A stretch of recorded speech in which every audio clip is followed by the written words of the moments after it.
but I don't know about previous years. But it just doesn't look like it doesn't look like it just didn't work effectively, and so I think they need a board of directors or somebody to start working in the fall to make sure that that thing works, make sure that they schedule games and they're able to, and able to play baseball. One of the things I've noticed is that none of our schools have have lights, maybe for at night. And Norfolk is just not geared for baseball like Chesapeake, like Western Branch, Hickory, all of those places, and even I can't even think of a school in Portsmouth that I mean they are really geared for baseball. But we really just need to get in touch with baseball. Another thing I was thinking too is that recreation parks and open spaces is one thing, but when I was a youngster, which was 100 years ago, just the Norfolk Recreation Bureau, and then you still had your, your parks and forests and all that. I think that we need to kind of separate that thing and concentrate on recreation. I was still concerned, as Mr. Burbidge brought up in the past on Saturday, on at least 8 or 9 street corners, you had youngsters trying to raise money, for equipment and things of that nature. And I just figured that a city like ours operating with $1 billion budget, we should be able to at least start, supplying helmets, for these youngsters as far as football is concerned. If we can't do it all, I think we spent $170,000 for, Fleet Park, which is like 500 boys. So we should be able to do something. Also, I don't know for the school district who controls the time of practices, but while we haven't had that really exhausting heat this summer so far, I wish they could get a message to the coaches that it would be good if they could practice maybe at 6:30 in the morning and 6:30 in the evening, 2 practices a day if that's what they do, but just to stay away from that intense heat. In some other cities, we read about youngsters who die of heat exhaustion. We've been fortunate around here. And so we just need to take all the precautions we can to keep these youngsters safe who decided that they want to play football for our high schools. And I think that's about it right there. I really think that deserves a broader discussion, this thing about the recreation piece. I remember, and I grew up 100 years ago too, remember I played basketball, football, baseball, and recreation leagues. They were well managed. It made a lot of difference to me. I think we've lost some of that along the way somehow. The RBI thing started off with a bang, and then it just, Father Green was very interested in it. A couple other people were interested in it, and we just seemed to have a lot of emphasis. But it sort of that piece has drifted. But I think it's very important. One of the things I would add to that is, I know when I came, we had the only league we played in was the city's league. That was it. Now you have, in football, youth football, they have you have the city league, then they have this other league that these teams travel. I forget what it's called, Pop Warner. And so a lot of times, I ask these young kids, who you're out there for. If they're out there for the city, I try to get a donation to get them to cut some grass or do something. But a lot of times you see these teams, they are these Pop Warner teams, because I know we had tried to say to the coaches that are going to be operating under Parks and Rec with the city that, they're not to have these young men out there, doing that. So I don't know how we bring in the other kids from doing it, but I just think it's awful. The coaches have them out there, diving in and out of traffic. If you're going to coach, there's another way that you show these young men, how to be responsible and that work ethic. Nothing is free, and so. I just, I'm just hoping that we can do more, help them, but not in the way that they're going about it. Well, you need to help them, but I think you also need to examine the books, whether they need what's going on. Exactly. I think there's a lot of loose, and I think that we know, our Parks and Rec know, there's there's a lot of loose financial issues when it comes to, and I've learned this only from talking to Parks and Rec, that when it comes to the various rec leagues, that they're run in a different manner. And that being understood, you can't just say we're going to give X number of dollars without examining what's happening first. Oh, I think it has to be under It has to. I think it really needs to be investigated in the sense of what is new, what are you doing with what you have? First of all, what do you have? What are you doing with what you have? And then look into how we can assist and how much assistance do they really want. I understand that there may be some pushback, but the one who really knows is Daryl. I mean, Daryl has really spent a lot of time learning and figuring that out, much to his credit. We're not going to solve it, but I agree, the first thing we want is a survey. Yeah. We want to get everybody have an understanding of what we're doing, what our resources are, and then, and we can identify the needs pretty quickly. Yeah. The other Okay. thing into that also is, can we send something to these leagues, to the coaches or the parents or something that, or is there anything to send? Is there a city code or something that is being broken with these children soliciting? But we need to send them something to let them know that it's just a safe. The safety of it is, completely impaired. We should send it again. Maybe we should, because I see it too, and it's like kids take chances that, are crazy with traffic coming at 100 miles an hour, and the safety issue of it is what really, really scares me. And I think we've been lucky that we haven't had any incidences with children darting out into the middle of the street. Paul, that was it. Yeah, thank you. Terry. Two quick things.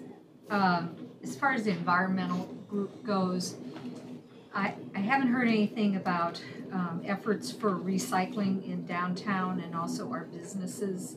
I'm particularly struck by our restaurants, which have just so many bottles and cans and things that we ought to be able to recycle, and I'd like a follow-up on that.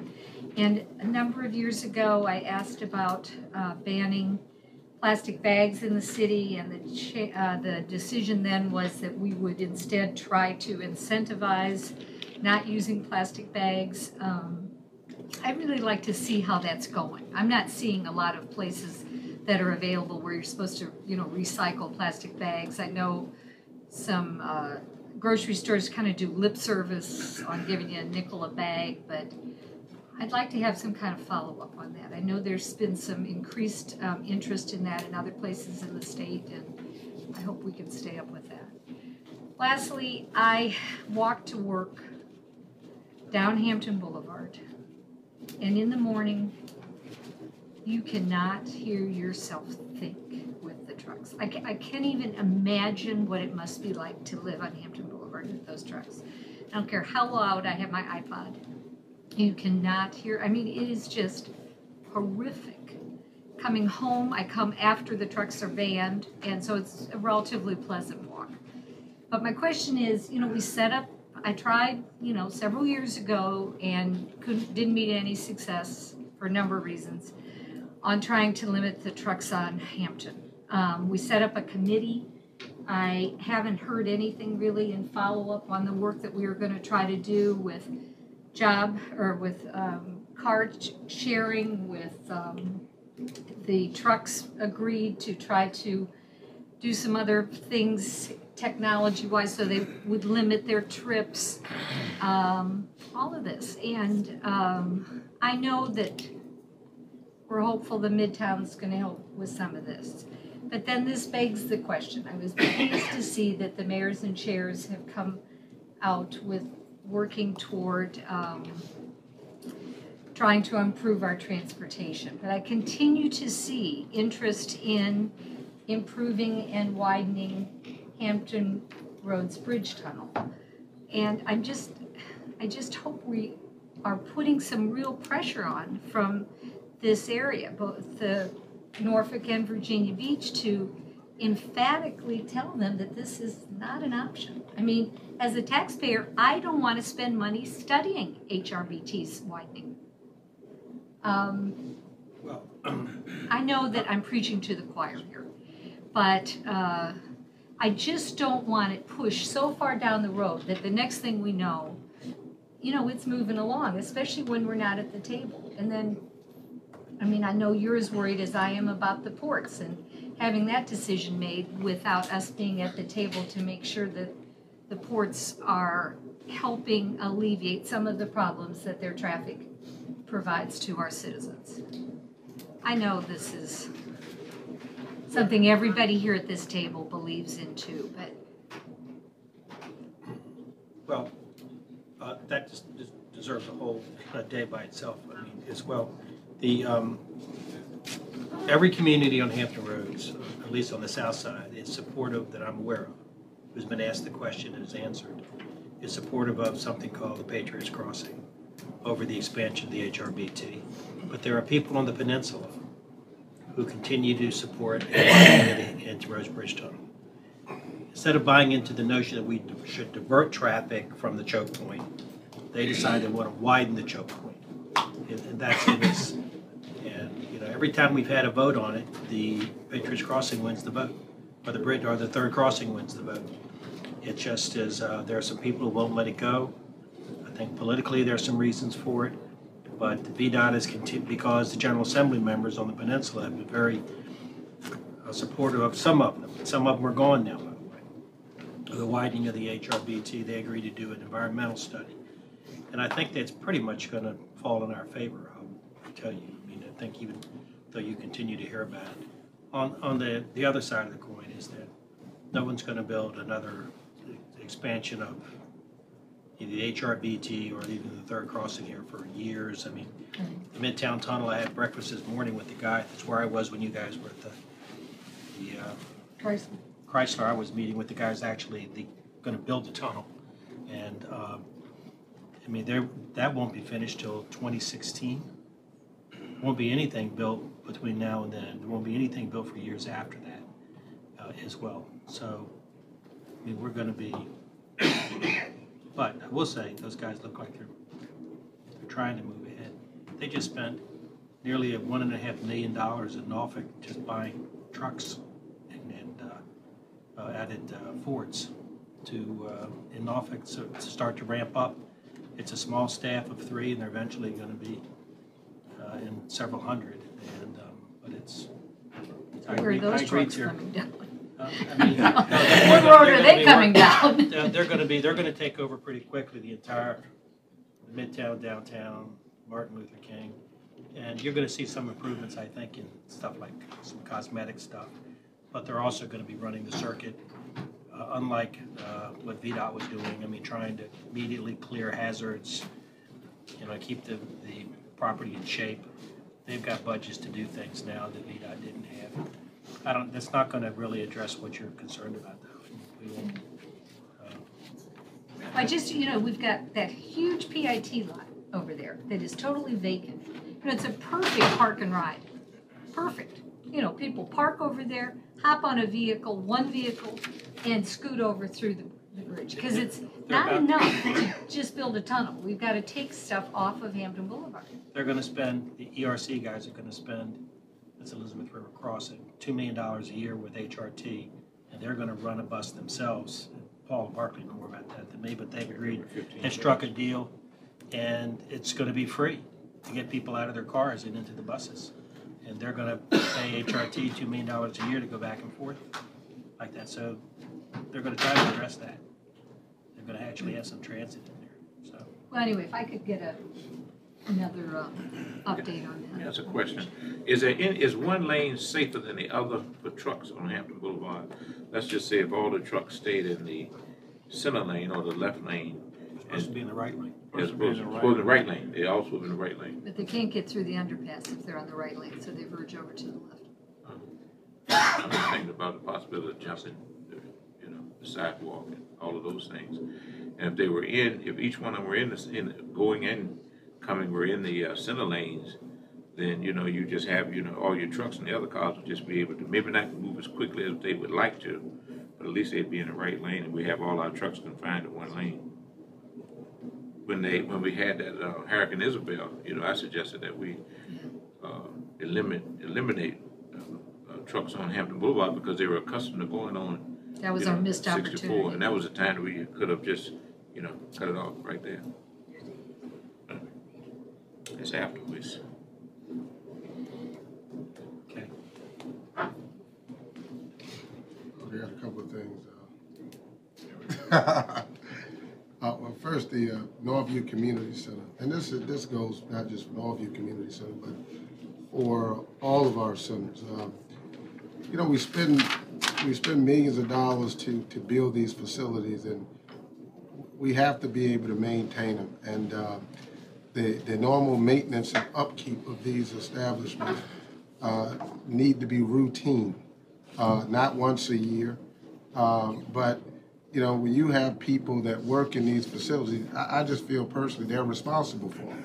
So, again, whether it's outside picking up the paper or making sure that the place is presentable, making sure that the public art is not defaced or that the windows are clean and so on and so forth, that the parking lot doesn't have trash, or if the trash can is running over, that they take care of, to have a sense of pride about the place that you work.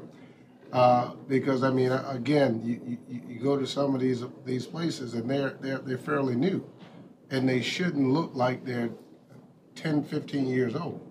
We got to take care. If you take care of it, then in terms of having to replace things, they have a longer life if we take care of them on the front end. And so, I looked at the public art, and I know that when we went to that type of stone out there in Northview, that the lady explained that, it could be cleaned.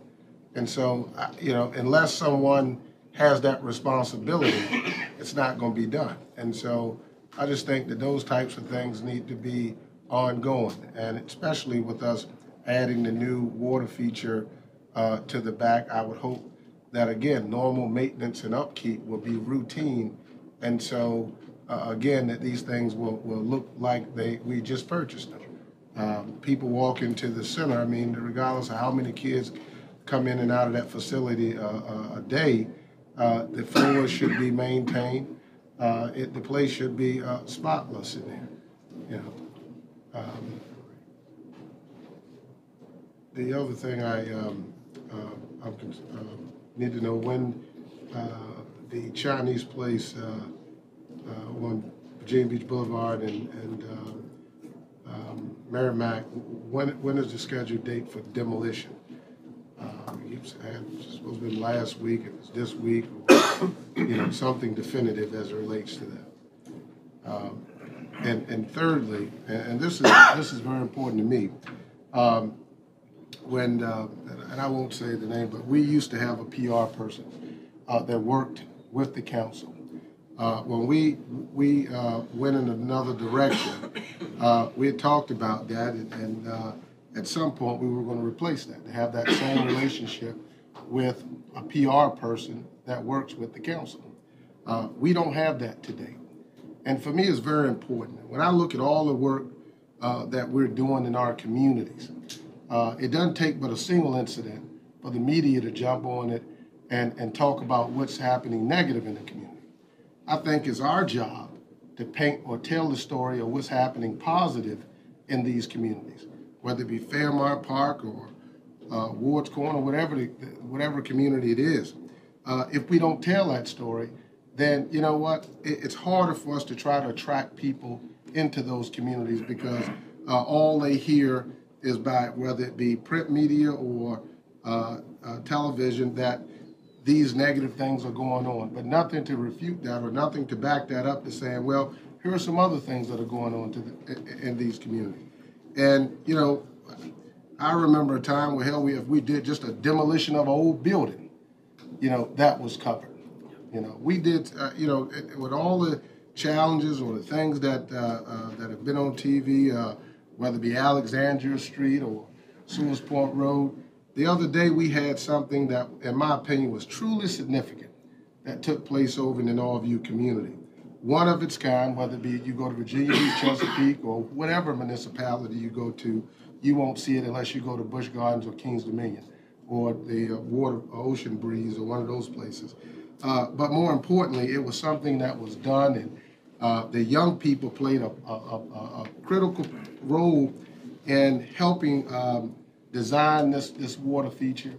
And when you look at the young people that are utilizing this water feature, the diversity of young people, the parents that are out there with them, that was a big story, you know.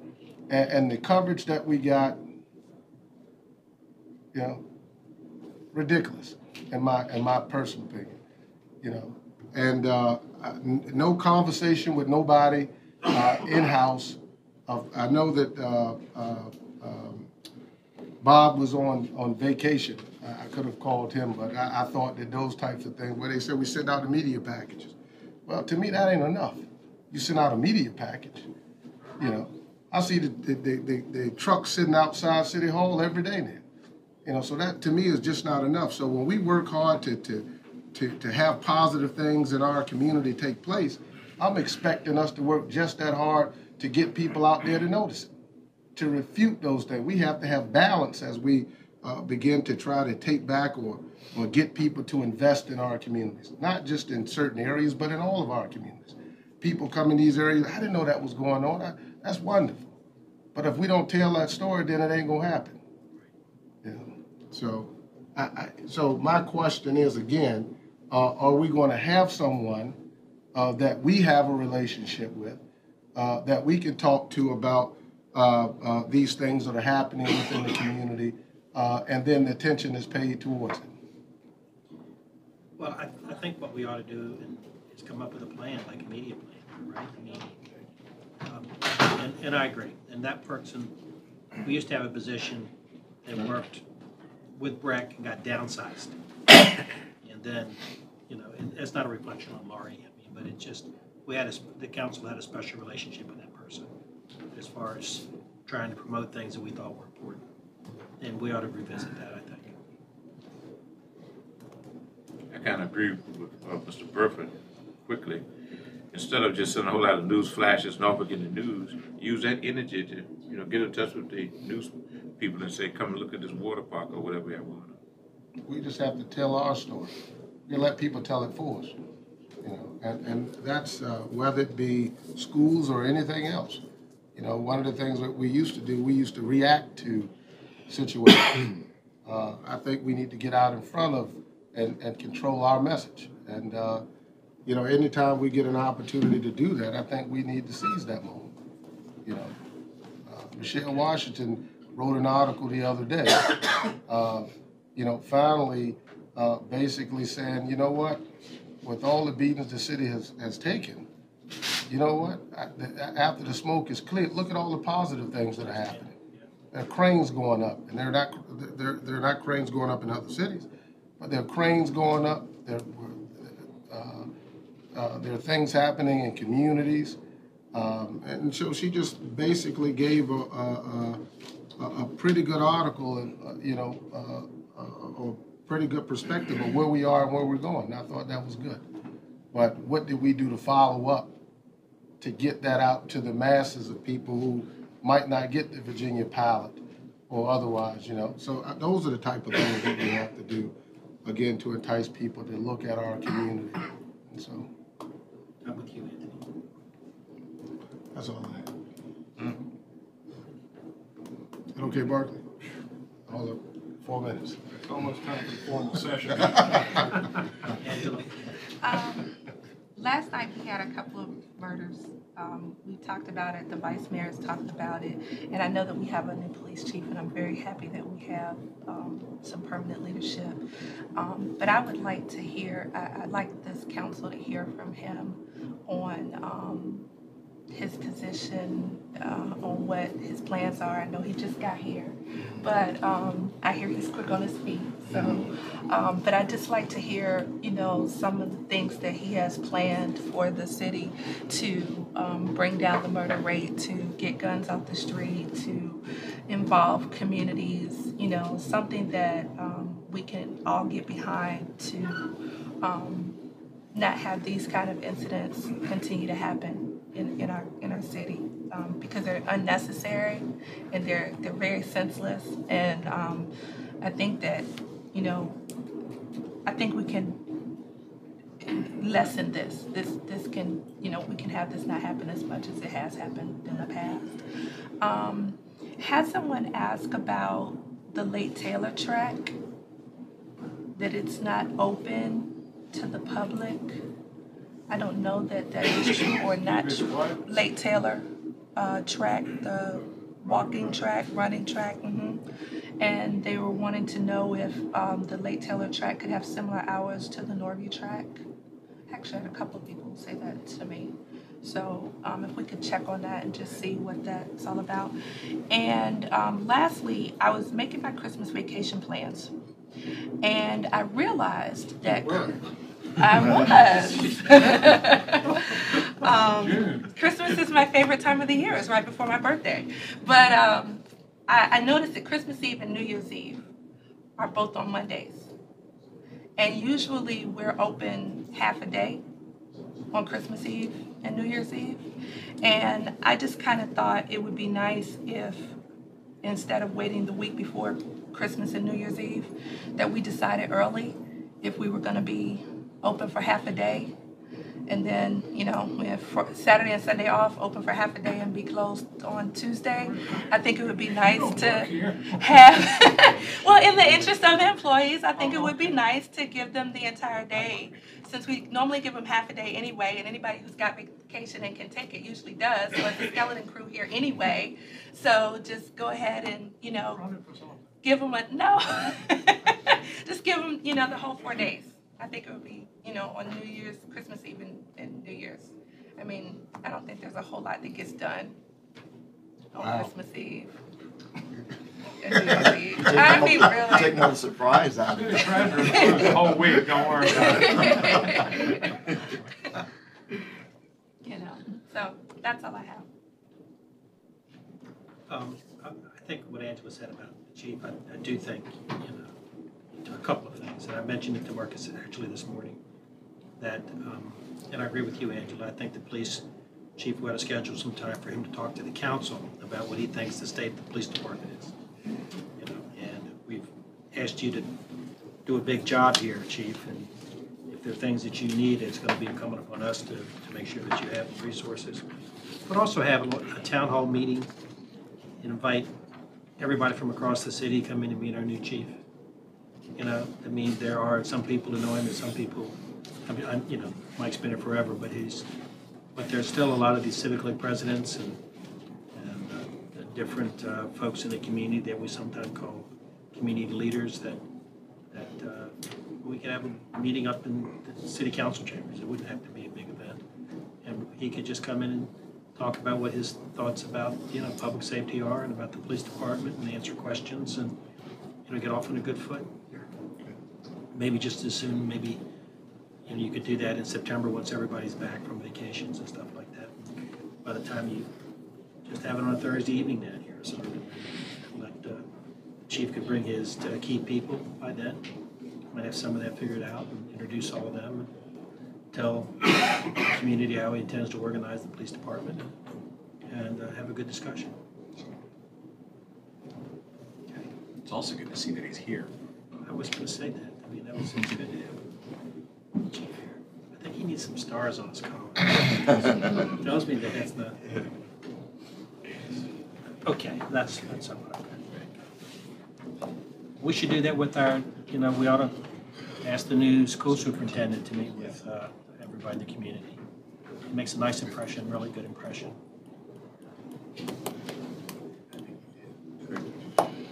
Well, Mayor and Council, what we have queued up for tonight is Frank Duke Part 2, a number of issues that will come up on the July 10th formal agenda. So, and I think you're starting off with character districts. Yes. Okay. We'll start with the easy one and go from there.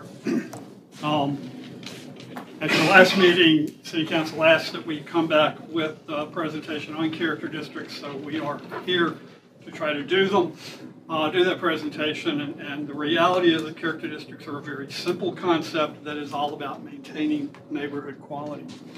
One of the preeminent critiques of, or critics, I should say, of planners in the 20th century was Jane Jacobs. And Ms. Jacobs wrote that planners needed to recognize that great cities were not monoliths. They were, in fact, federations of neighborhoods. And if we're going to actually be recognizing that neighborhood concept, we needed to write our regulations in ways that acknowledge the importance of neighborhoods. And this is a problem that planners continue to have issues with today. The most recent continuing education class offered by the American Institute of Certified Planners was a course on how challenging it is to maintain neighborhood character. So tonight, what I want to do for you is give you a very simple definition and background of what a character district is. I'll describe how they can be used as well as how we would be proposing to use them in Norfolk.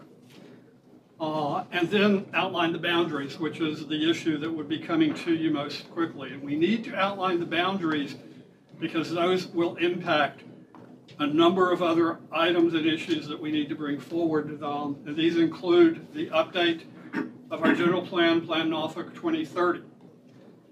Council asked us about 3 years ago to look at revising our parking regulations. In order to do that revision, we have to have boundaries. And similarly, last year we talked about revising our open space requirements. In order to do that, we need to have the boundaries. Very simply, character districts are recognition that Ms. Jacobs was right. One size does not fit all. If we're going to have effective development regulations that protect neighborhood character, then we need to tailor those regulations, tailor those standards to the character of the neighborhood.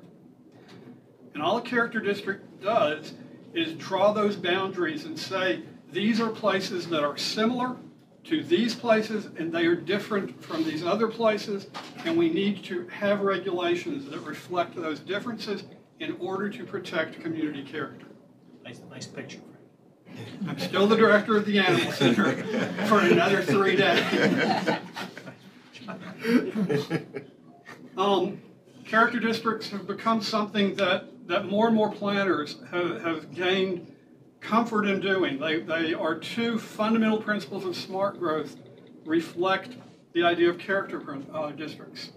And they are that if we really are concerned about having regulations that protect neighborhoods, we need to have regulations that foster distinct, attractive communities with a sense of place. That if we have a smooth peanut butter approach to how we regulate, we're going to lose neighborhood character. And the other thing that they help do is they make development decisions predictable, fair, and cost-effective. And that is something that both the neighborhoods and developers want. Predictability, fairness, and cost-effectiveness. Character districts also directly relate to two of the City Council priority areas. Safe, healthy, and inclusive communities. Well, if we vary our regulations by area to reflect the character of those communities, we are helping make those communities to be communities in which people choose to live, not have to live.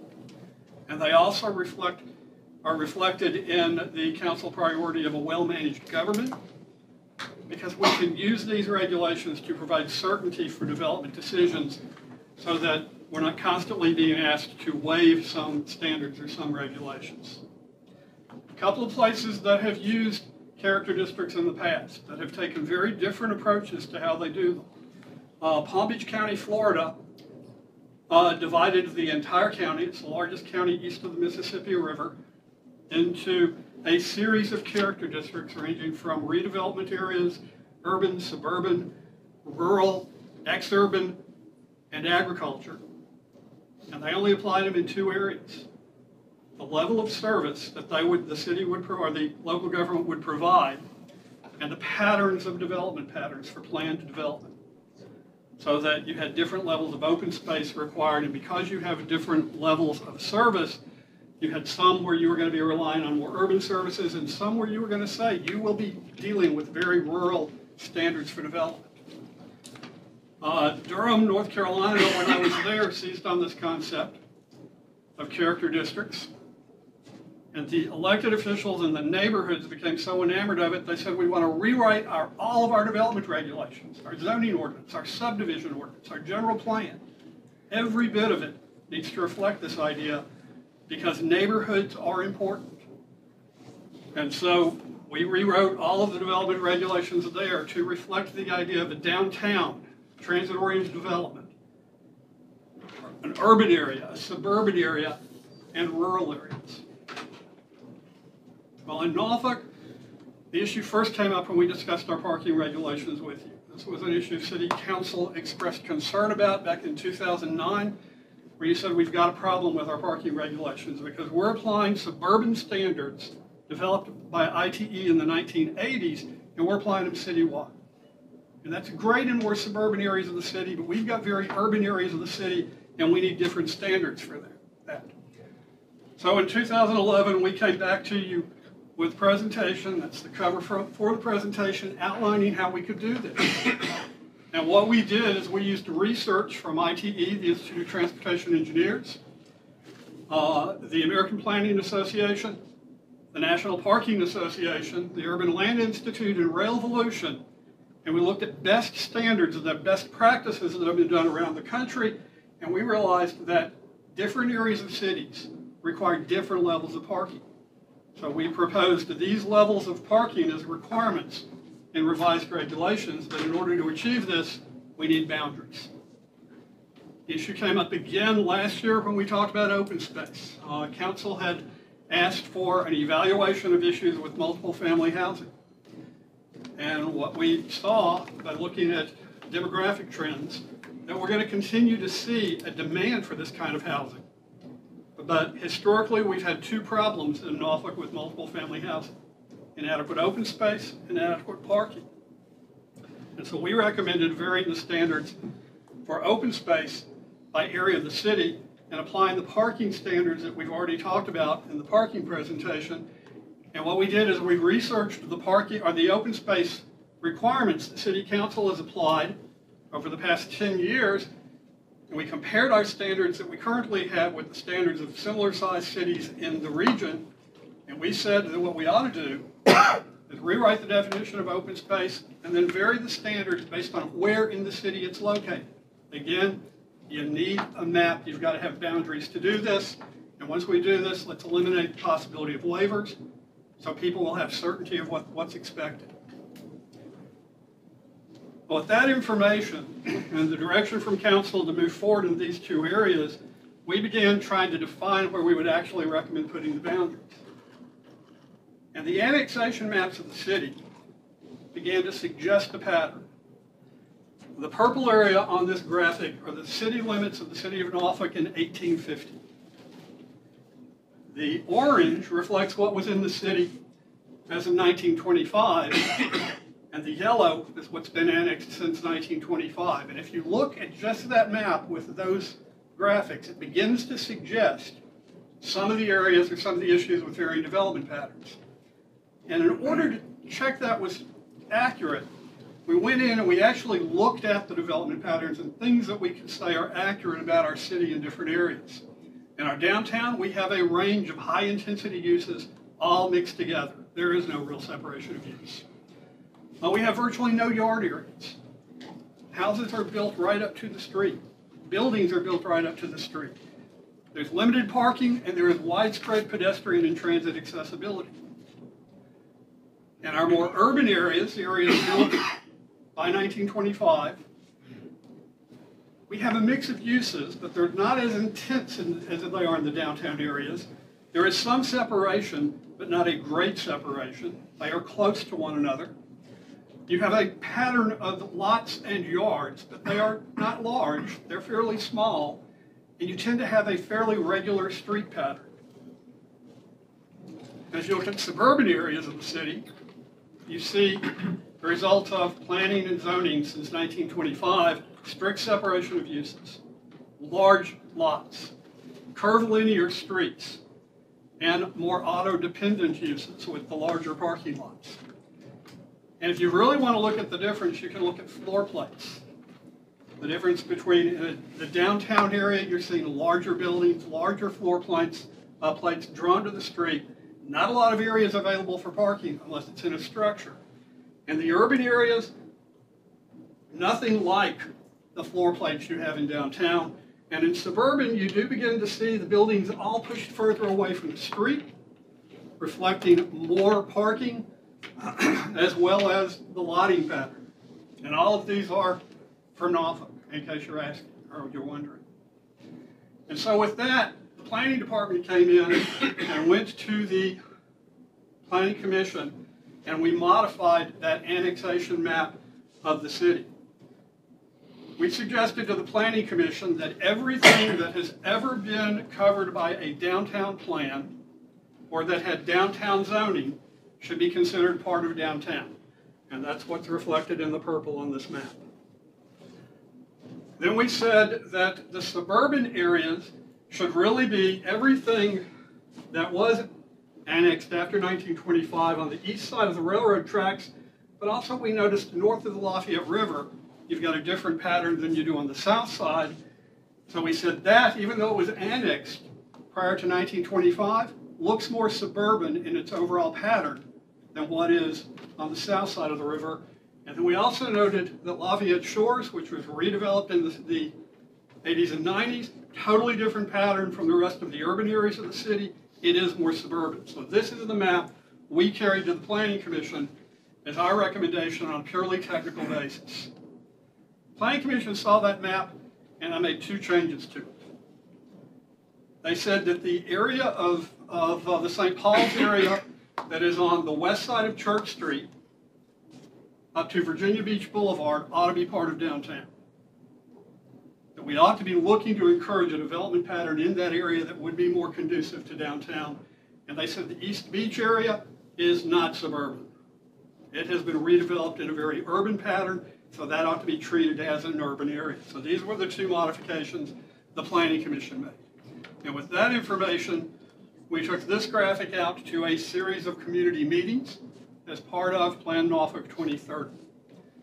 And we carried this out to 6 community meetings scattered all over the city, south side, Ocean View, the far east side of the city, the far west side of the city, and the middle of the city. And we got input. And most of the input that we got suggested a boundary change came from the Ghent Business Association and the Ghent Neighborhood League, where their original proposal was, you've made downtown way too big. Everything on the north side of Brambleton ought to be urban, and everything west of Bush Street ought to be urban and not downtown. And after we got that, I was invited to meet with the Ghent Business Association and Ghent Neighborhood League. The Freemason Street Area Association asked me to come out and meet with them, and the Downtown Norfolk Council invited me to come and present this information to them. So we had those meetings, and as a result of those meetings, the Ghent Neighborhood League and the Ghent Business Association came back with a modified proposal. And that is because Freemason said we're more like downtown than we are like the urban areas. Freemason said we want to be in downtown. They revised the boundary of what they had called downtown to include all of Fort Norfolk, the Freemason area on the west side of Bush Street. And then on the north side of Brambleton, they were willing to include everything up to Virginia Beach Boulevard. That they were taking out the Chrysler Museum, the Red Cross office, the Harrison Opera, the G1 district, which is a part of the downtown according to the zoning ordinance, and the Hague Tower and the Hague Medical Office Building, the Hague Medical Center. Well, after that, DNC, GBA, and GNL joined together and had a meeting where they tried to reach a compromise. And the compromise they reached and came forward with was to insert back in the portion of the G1 area south of Princess Anne and make that also part of downtown. So this was the compromise proposal that was presented, taking the G1 area north of Princess Anne out of downtown, the Harrison Opera, the Chrysler Museum, the Red Cross Building, the Hague Tower, and the Hague Medical Center. This was the compromise position. So Did those stay downtown? these areas, The Hague, now those were the compromise position that was presented. This was presented at the Planning Commission public hearing. And at the Planning Commission public hearing, this was brought forward with the recommendation of these areas that are shown crosshatched come out of downtown. so you're removing the Hague Medical, Hague Towers, Red Cross, Chrysler, Harrison, all of, they're based on this proposal, not in, They would not be part of downtown, yes, sir. That was what was presented as the compromise proposal at the Planning Commission public hearing. And with those boundaries at the public hearing, we had no opposition to the whole issue. And what we had was support from the Downtown Norfolk Council, the Ghent Business Association, and the Ghent Neighborhood League. Well, we had one member of the CPC who objected to these boundaries, and he offered an alternate proposal which would put the Hague Tower and the Hague Medical Center back in downtown. That motion was made and seconded, and it was rejected by the Planning Commission on a 2-5 vote, which meant that the boundaries that were the actual recommendation of the Planning Commission at their public hearing was the compromise proposal. And the support was purely because this is a compromise, that we have a consensus among these groups. And let me tell you, there were no other issues with the whole concept except here. The boundaries downtown were the only issues. And the one person who voted against it acknowledged that he was voting against it as he had interest in the property that was being removed. And I will also acknowledge that I recommended support for the compromise position because it appeared to be a community consensus. And that community consensus went away almost immediately. DNC withdrew their support. And once DNC withdrew its support, Dr. Whibley and Mr. Wynn tried to schedule a meeting with all of the people who had been involved in the compromise to try to understand what was going on. And then I have attended meetings as well of the Ghent Neighborhood League and the Downtown Norfolk Civic League to lay out all of these issues. So, as a reminder, what you will have in front of you at the planning, from when you actually have this item as a public hearing item, would be the Planning Commission recommendation. This would be the overall citywide boundaries that would be proposed. And the blow up is of the downtown area because that's where the issues are with regard to the issue. Again, the majority based their support on the fact that this seemed to represent a community consensus. And the minority was concerned because of an interest in property that was being removed from the downtown area. The practical effect of parking is that the piece, the Hague Tower piece, is that does what to the parking front? It would, if it goes into the downtown area, into the urban area, it would require roughly 80% of a standard suburban parking area requirement. And if it was in the downtown, it would be closer to 70%. Same thing for the office. Now, if you wanted to go beyond just parking and open space, which are the only two things that we have dealt with through this, it could have greater repercussions. Because then you may choose to deal with things like building height, lot coverage beyond just open space, your floor area ratio. So it could ripple through, but again, the only two where the council has indicated to me to date that you're interested in moving forward with are parking and open space. So for the areas of concern, once they be, what is the argument that, what is the damage that is done to somebody potentially trying to develop those properties if it is urban versus suburban or versus downtown? And again, it gets back to how extensively City Council would want to apply this concept. These properties right now. You're gonna have this for us as a vote, right? Correct. Well, so is there proposed change in that, or? Not at this time, because we've got to get the boundaries in place before we can begin dealing with the rest of the regulations.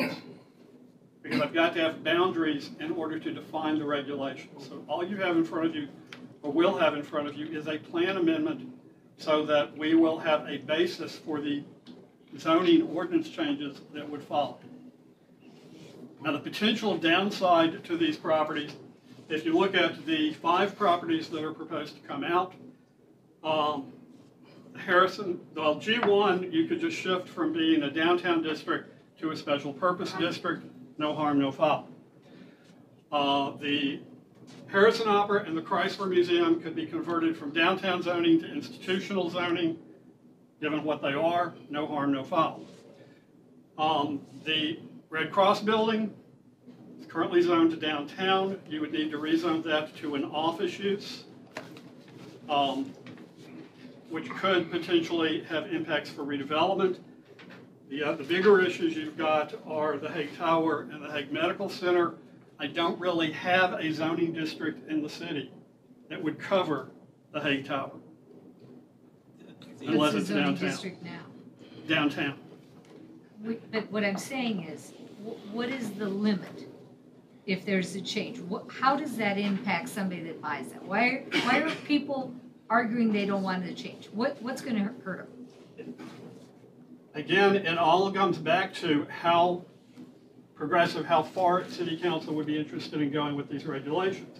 If you said we want to ensure that nothing that is not part of downtown through these plan amendments is zoned downtown, we have to find zoning districts that would cover these buildings, and I don't have a zoning district in the zoning ordinance that would address the intensity of the Hague Tower. That's a problem. Frank, we have to be flexible, I agree.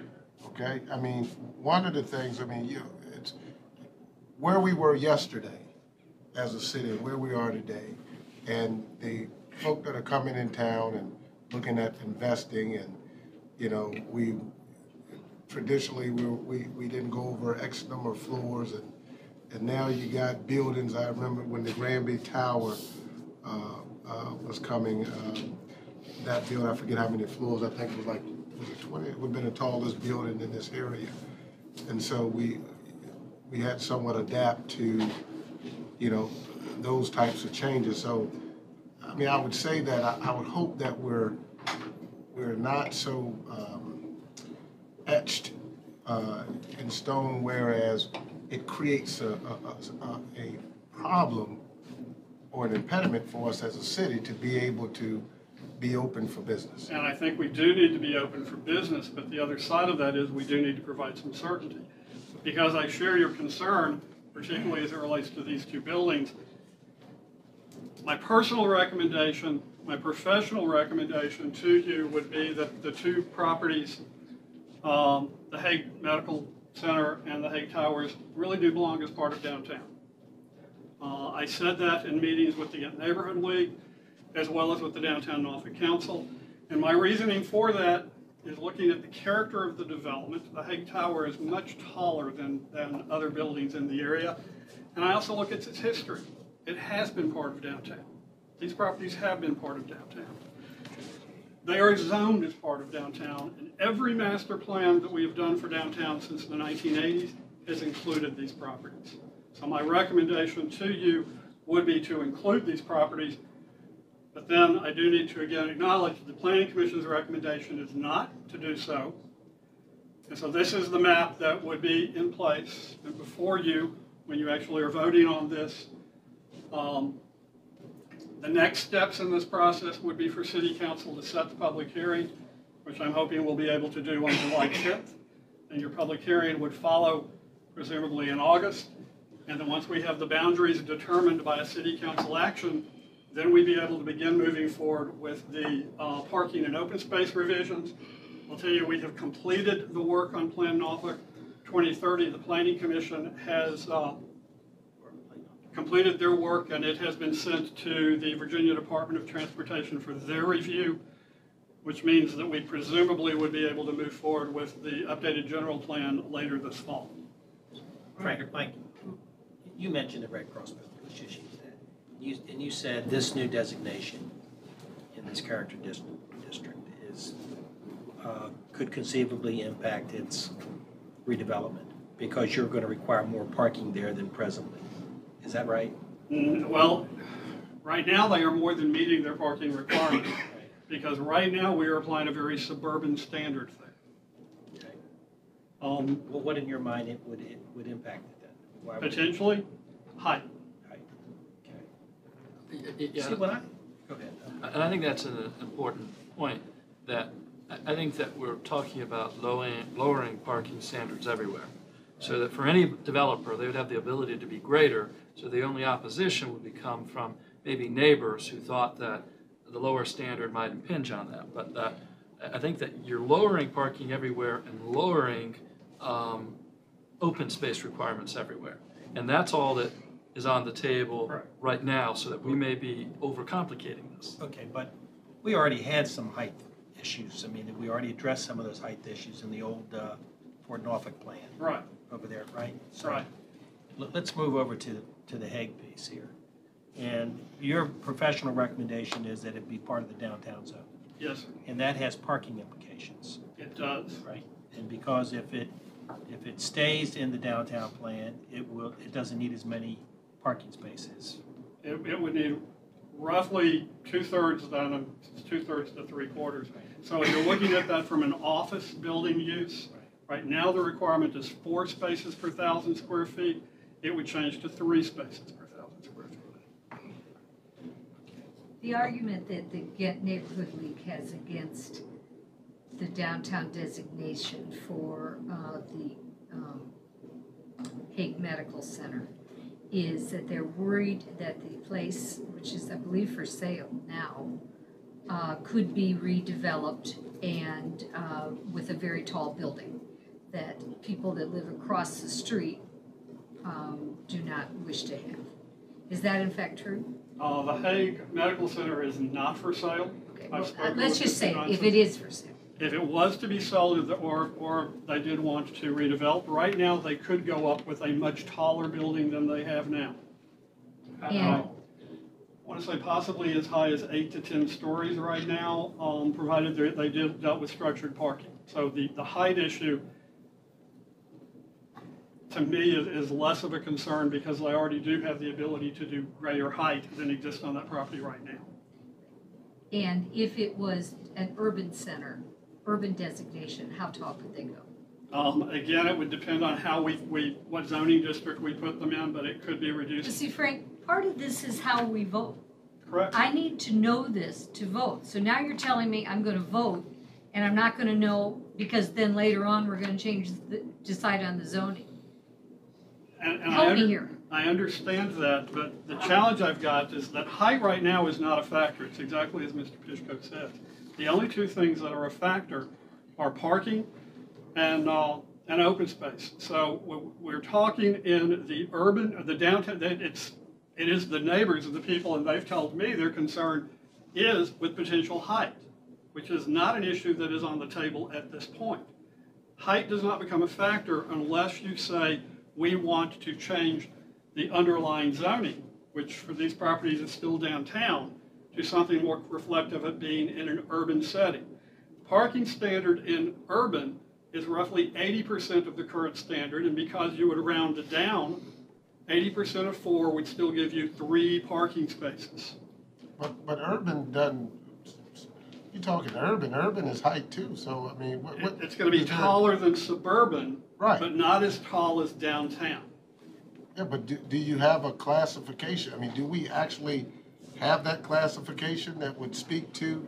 No, Because you had to create that. We don't have that. You would have to create But that if issue. you put them in there, then you've left potential. I don't know why we wouldn't take the 3 private pieces of property that could be negatively impacted out of it and put it into downtown. They're in there now, and go with the rest of it. That's what Frank was just Well, saying. that's what you're recommending, but that's not what the planning commission is recommending. But it is important to acknowledge the Planning Commission's recommendation was based on the perception that you had widespread community support, and that began to fall apart within hours of the Planning Commission vote. The other consideration, you started off by saying something I thought was important, the issue about predictability and fairness.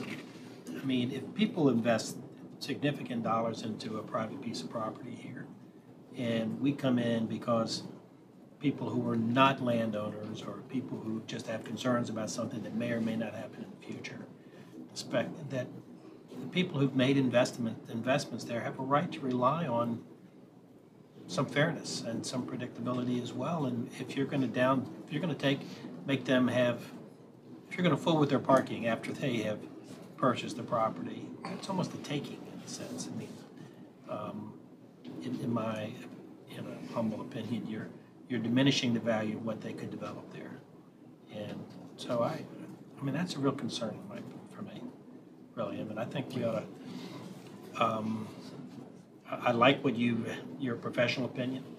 When we get to where we're actually going to vote on something, I'd like the opportunity to vote on that. or what, we can vote for the planning. We can all declare we're either for the planning commission piece or what was the original proposal.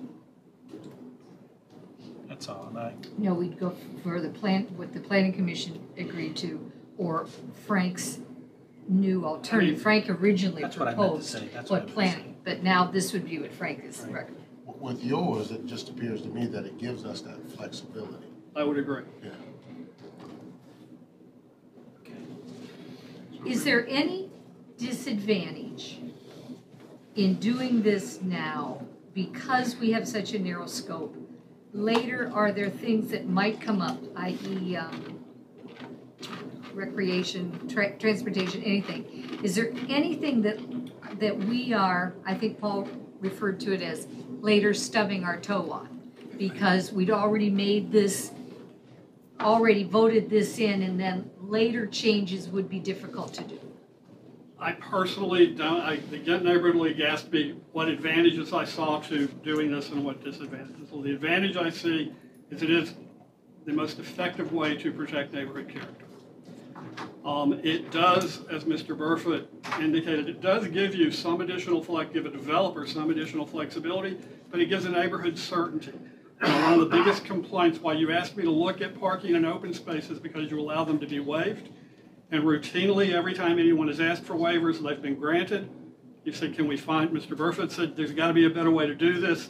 Find a better way to do it. I think it offers neighborhoods certainty, and it offers a developer that certainty. I know this is what I have to provide. Is there a downside to doing this? I have yet to identify one. I don't see a downside to it. That is after you take the three private pieces of property. If you wanted to put the three private pieces of property back into downtown, I still don't see a disadvantage to doing that because those properties have been included in every downtown plan we've ever done. They are zoned to downtown, and I think they actually have more in common with downtown than they do. They were purchased as downtown. And if you're concerned about the parking issue, we need to remember there's a light rail station right here. Okay. Frank, we need to hustle on some of this stuff because I want to ask an agenda question item. Okay. I have one that's fairly complicated and the rest are very simple. Okay. This is the complicated one. This is a request by Advantage Investments for a plan amendment to street closure and a rezoning on the site of the former Estabrook Inn. It's this piece of property here. The issue that comes into play is this unopened city right-of-way right immediately adjacent to it. The property is currently zoned C1, which does not allow a restaurant. And the property used to be a restaurant that's been vacant for more than 2 years, so they have lost that non-conforming use. And the problem they have now, if they want to operate as a restaurant, it would require a plan amendment to get a street closure and a rezoning just to allow it. And the bigger problem is the size of the site. It's very small. Currently, under the current general plan, the property is designated as industrial. It's this triangle. Under the proposed plan, the Planning Commission has looked at all of these parcels and seen they're all developed as commercial properties. They've said it should be developed as commercial. So we would support the portion of the plan amendment dealing with the land use change. The more critical issue from a plan amendment standpoint is the transportation improvement plan, and our current general plan designates this little road segment, 34-foot wide right-of-way, as an essential neighborhood or essential road improvement. Well, other improvements to the road network that have been made make me believe this is no longer necessary. It is not included in working with Public Works. We removed this proposed segment from the 2030 plan based on a lack of need. The reason for that is the right-of-way is substandard. I said it's 34 feet. It's actually only 38 feet wide. You're not going to be able to fit a standard road segment with all the infrastructure improvements in there. It is too narrow. The problem you have is that this unopened right-of-way is your only access without going through the neighborhood to this large industrial parcel. And the general plan says that we should not take actions that would cause industrial traffic to have impacts on a residential neighborhood, and all of this is residential. So if you close this, the only way you would get access to this parcel would be through the neighborhood, which is a concern. Same people who own B&L this. Machines. B&L Machines. B&L Machines. B&L Machines. They have the, if you go back, they have the parcel to, yeah, right This there. is theirs. That's actually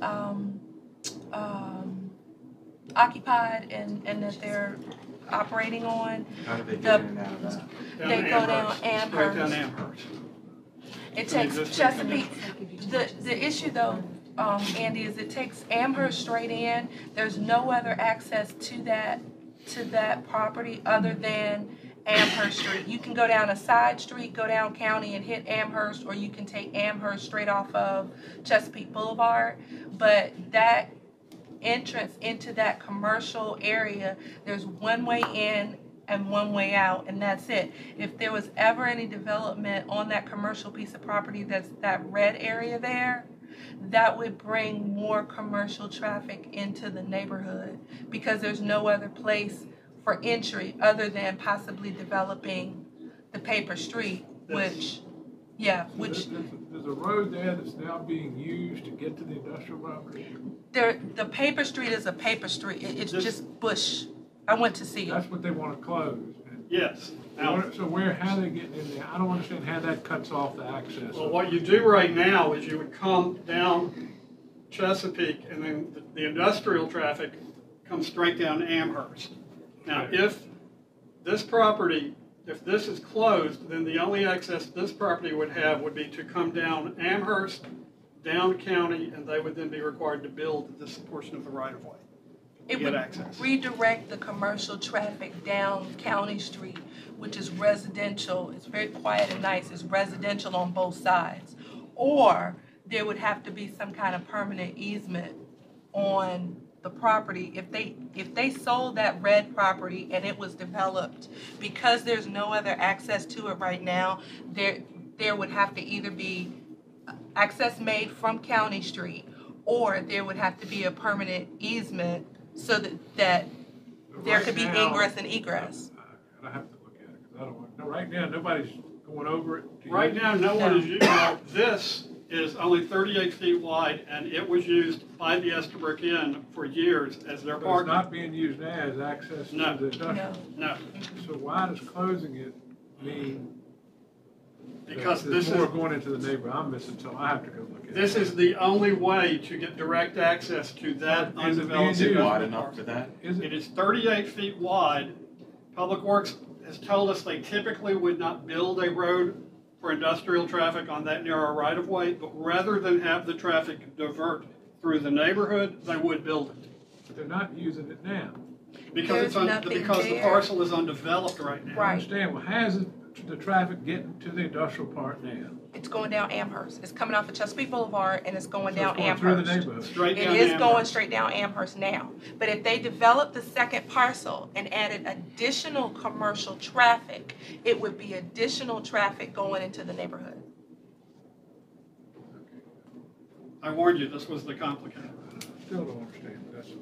I I take your word for This is the site plan that Advantage Investments has proposed to use for the site. And what you're dealing with is that is public right-of-way. They have zero parking without having access to the city's right-of-way, which which the Estabrook Inn was using. So unless the street is closed, they can't meet our current parking requirements or future parking requirements because all they would have is 2 spaces.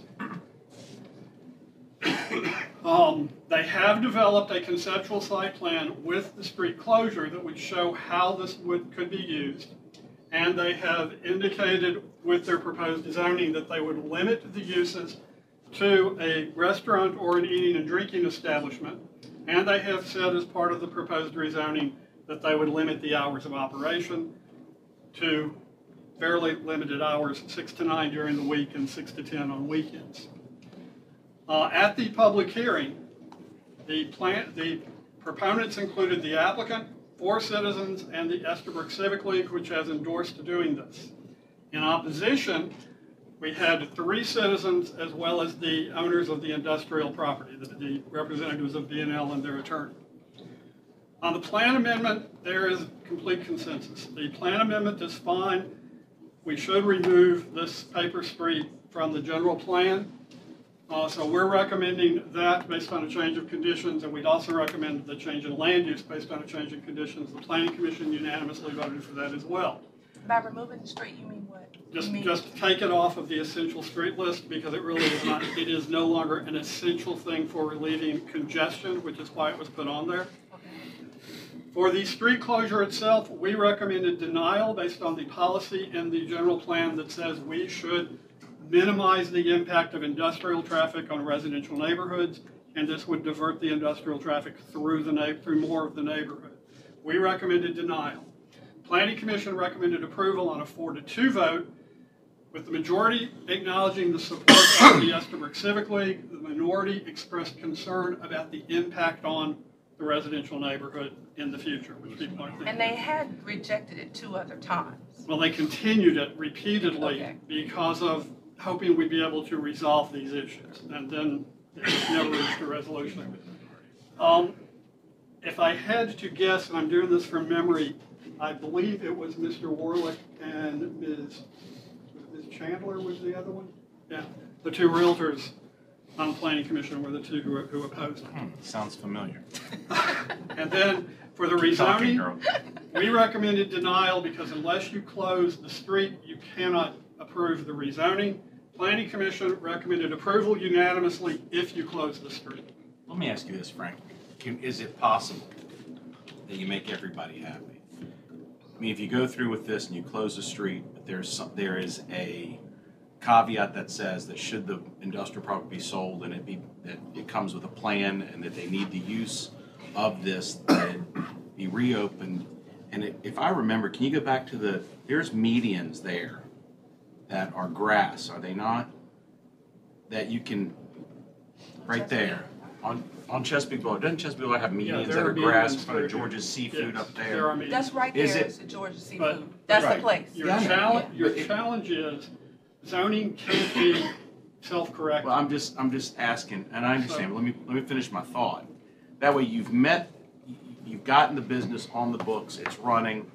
That industrial piece has been there for I don't know how long, and when was the last time it was ever put into an industrial use?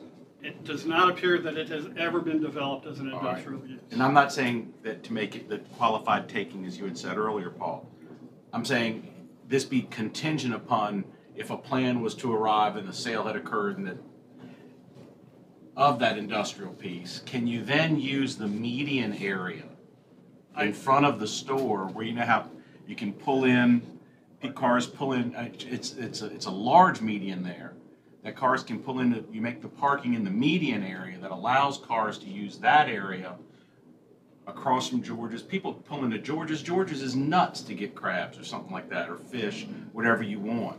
And they use the median area as they do in other urban areas, and you can, back out on a Chesapeake and go. Why can't we look at that as a future amenity to fix this? That would be public parking, which cannot, by ordinance, cannot be used to meet parking needs of an individual property. But we're closing a public street, so there has to be a tit for tat. And they would be buying that interest from us. Andy, if you were able to rezone the industrial property, if that were appropriate, would that be the win-win that you were looking for? it hasn't been used as industrial and is rezone not it to now, what? and should be zoned something else, would that, And rezone it to what? what would be It sits on a appropriate? railroad track. Yeah, rezone it to Yeah, what? I don't know if that really is So that it. might offend the owner, but the owner Yeah, might. and I don't want to see, I'm not seeking to offend the owner of it whatsoever, but I'm just trying to find a compromise that allows the restaurant to open.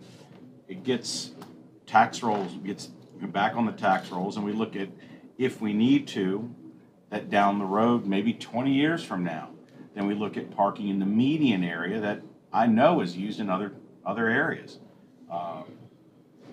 Something to think about. I've seen parking in median areas. And Sure, Yeah. all the time, yes, sir. the challenge you have with this, quite frankly, is to make this work, you'd end up having to take out this building if you're gonna open this back up for truck traffic. And that is a real challenge, because this is right at the edge of the right-of-way, which right now is substandard. Planning Commission again recommended approval of all three items. Staff recommended approval of the plan amendment, but denial of the street closure and the rezoning because of potential neighborhood impacts. Planning Commission approved what? They recommended approval of all three items. Okay. Planning staff. Planning staff did not. We recommended approval of the first one and denial of the second two because of neighborhood impacts. Very interesting. It's not an easy one. I will say in 25 years of doing this, this is the single most complicated case I've had to deal with. That's a very nice area to ruin with commercial traffic. That's interesting. It's interesting. Okay. You gotta hurry, Frank, or let me just ask you, R14, and if anybody's paying attention to the Colley Avenue, application for a special exception for Chow's at the end, and it seems to me like the Planning Commission has, they recommended hours to 11 o'clock, 11 p.m. So that is the most city ordinance would allow. Okay. The request is to go to 2. City ordinance says based on their proximity to residential, they cannot. Without a That's special the- exception? No, the special exception, this was an issue we had, frankly, because of this establishment, because of the noise complaints coming out of Tanner's Creek. City Council wanted us to look for ways to deal with this, and what we did was we added a limitation on hours based on proximity to residential, and that would impact this. So by ordinance, they are limited in hours. 2 o'clock would be inconsistent with what city code would allow. How do we get around? Well, Amend the code. I think that was the rezoning that Frank said. Only This lawyers was can the- ask that. This is the You all don't have unintended to. I did for you. consequence of something else that we did not intend to prevent these restaurants on Colley Avenue. And so that the chicken place on Colley Avenue that was here last week was getting the zoning amendment so that it is not subject to it, and Frank can explain that. But this one is an amendment of a special exception that was granted under the previous zoning. This is a new special exception because we have a new Yeah, application. for your question, I'm glad Adam is here. So Adam, could we rely upon the old special exception that had 2 o'clock hours so that it was given under the previous zoning and it has not expired by the 2-year period? It's a live special exception that we're amending? Nearly all of the special exceptions that council adopts have an automatic cutoff when there's been a change in the owner. I believe this was a corporate owner, and I know there was some discussion with the new operators as to whether they were just going to take over the existing corporate entity that owned it, which may mean that there was technically not a change in the ownership. And that may not have triggered the termination, but whether or not there were changes in the way they were operating that would not be able to carry over from the old special exception, I didn't have that information. I looked at the question of ownership and explained to, I think it was the agent for the owner, how he could use the existing corporate entity to maintain some life from the old special exception. But that's the extent of what I know about the similarity between the old operation and the new operation. If there are other changes, it may be that there was a poison pill in the old special exception that forces it to end when the operation changes. I don't know enough about the details of the new operation to. One detail is How that he is not thorough keeping, for that. he's not keeping the existing manager nor the staff. And they don't have any live music either. Right, they have That's live a- music now, that was the source of the problem. He's Right, getting rid of they're it. getting rid of that. Yeah, that's what I mean, they don't have any of the loud music. I'd like It's to a figure out restaurant. way to try to- The source of the issue of the neighborhood was not just the loud music, it was also people being back on the patio till 2 o'clock in the morning. So it was primarily music, but it was also noise of I patrons. think he would agree to keep them inside. I don't think it's. Is UP till 2? The University Pizza, is that Yes. till 2? Yes. It is. Because that's on That, And it is- residential that's too, one and that thing. was a complaint It of was the in- residents also. It was in place prior to this zoning amendment, which had this unintended consequence. How do we undo the unintended consequences? So we're not gonna finish and figure it out tonight, then I take it. No, We ought to continue the thing until, for a couple I of weeks. think- I You know, think there's a- this, Does this keep who's them making from this opening? complaint? How does this affect their I business? mean, God's honest truth. This What is, homeowners there? Terry, I mean, you may know. They're pretty your strident, ward. and believe me, we've had a million calls for service for police, and this was a very big issue in the Highland Park neighborhood. Highland Park neighborhood was in favor of this till 11, but I haven't been able to get a hold of them to see how they feel about changing, the 2 o'clock. But I didn't understand that we weren't able to do that anyway. When we talk Highland Park neighborhood, just so I can better understand, when we talking Highland Park neighborhood, just real quick, Paul. I mean, that stretches all the way to Monarch Way, right? I mean, this is the area that has been the bane of all the rentals and all the crime that we've had going on in the ODU area. But there, Who are the residents that are complaining? well, I mean, there are non-renters that own homes there, the same folks that fought us on the apartment building that was proposed and had a petition to, There is a very strong Very single-family strong, stable residential neighborhood. civic facility emerging there. It's very positive I mean, development. that's good, but I just hadn't heard any of that. I've gotta believe if they step back and looked at this. Well, that's what I'm The way this saying. thing is operating, with no music, I wouldn't blame them for being mad about Tanner's Creek. That thing got away from everybody. It was a bunch of fried food and beer and music is what it is. But this guy runs a Nothing real wrong with that. restaurant. I mean, nothing and the wrong problem is, Well, Okay, Mayor Bloomberg. but I mean, the music, but this guy runs a first-class restaurant, and he's done it in 2 separate locations, which are great amenities to the community. I mean, otherwise, this building is just gonna sit empty. Well, we don't And- need, he's ready to open. He's got a track record. I think we ought to let him open with 11 a week and 12 a I say we weekday. can't do that. well, no, he would be able to stay open as it's in there from Yeah, I 11 think till we'll go 12. ahead and do that and then try to have legal and planning work out a way in the very near future to expand that from 12 to 2, rather than say, Right. let's Yeah, don't postpone And it. the way Maybe- that it Temporary? works on the southern portion of Kali Avenue is that portion is a PCO.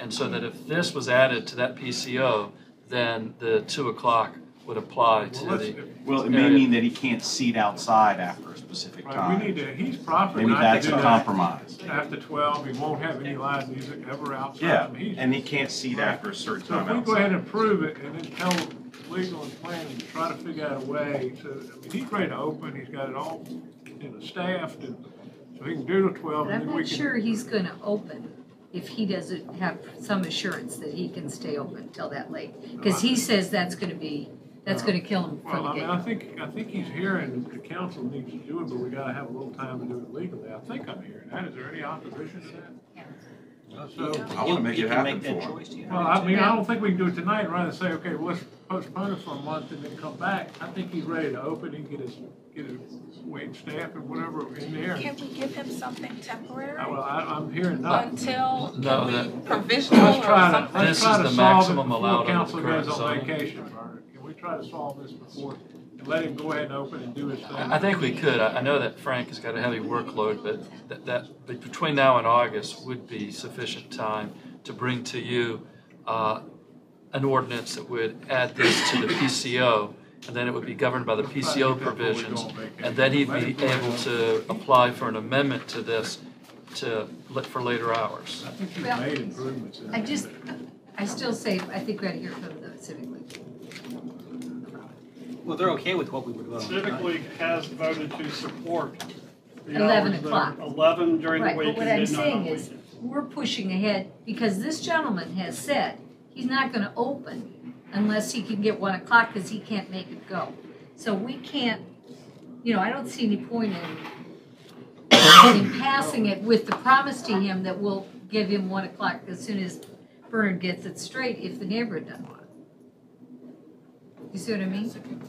Well, It affects more than this restaurant. It affects that northern portion of Colley Avenue.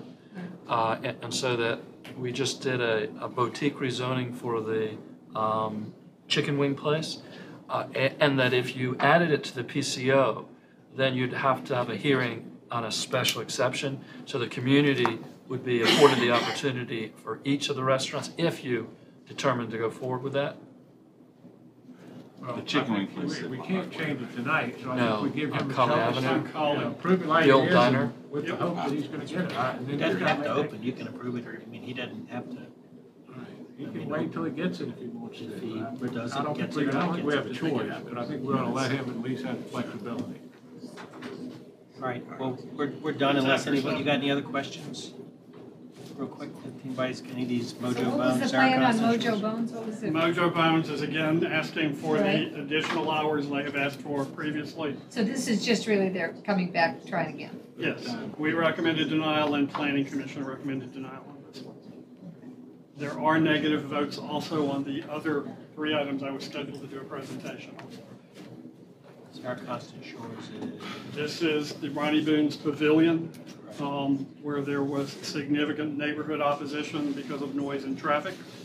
Planning Commission did recommend approval, and staff recommended approval of it because it does meet all of the restrictions in city code. Paul, if you Okay. have, His hours are not, what are his hours? They would be able to stay open. They're consistent, what Mr. Boone has asked for is consistent with what city policy has been in the Ocean View area. He originally asked for greater hours. I told him that we would have to recommend denial based on city council policy, so he changed his hours to comply with what city council's policy has been. Who voted against it?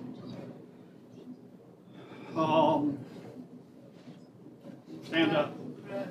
You're gonna have to tell me, George, I don't remember. Mr. Law, there's more than one vote against this on one. Goes against everything. why don't we, let's take more time with this. I think we're running through this one. Oh, this, we're not voting on this Mr. tonight. Thomas. This is was just the We other vote on vote. this in 2 weeks. To let you know. Mr. I may Thomas not be voted here. against it. Yes, Mr. Thomas. I started a jury that day, What day? federal court jury. It's about 10. That's pretty good, and that's pretty. Ah, we got it. Okay. You can send a proxy, we can ignore it. Okay. Are we Not even a recommendation.